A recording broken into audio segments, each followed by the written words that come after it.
జై తెలంగాణ. ఖమ్మం పట్టణంలో జరిగినటువంటి హృదయ విదారకమైనటువంటి ఘటన ఆ తల్లిదండ్రులను చూస్తే నిజంగా గుండె తరుక్కుపోతా ఉన్నది.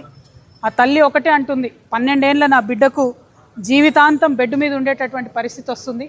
ఈ పరిస్థితికి కారణమైనటువంటి వ్యక్తిని ఉరిదీయమని మాత్రమే ఆ తల్లి అడుగుతూ ఉన్నది. నేను ప్రభుత్వాన్ని డిమాండ్ చేస్తూ ఉన్నాను.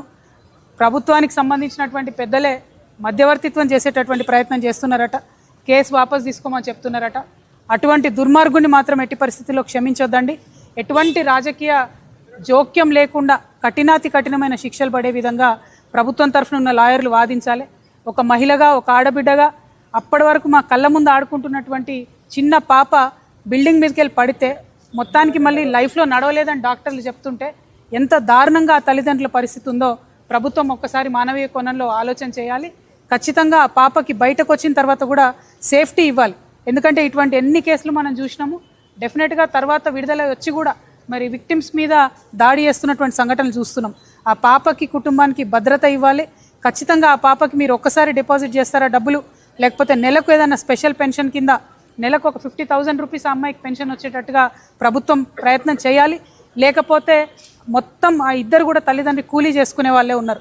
ఇంకొక 2 పిల్లలు ఉన్నారు. వాళ్ళకు ఈ పాపను చూసుకునేటటువంటి ఆర్థిక స్తోమత వాళ్ళకు లేదు. ఆ పాప వాళ్లకు, తల్లిదండ్రులకు ఇల్లు కూడా సరిగ్గా లేదు. కాబట్టి ప్రభుత్వం తక్షణమే ఇల్లు మంజూరు చేయాలి.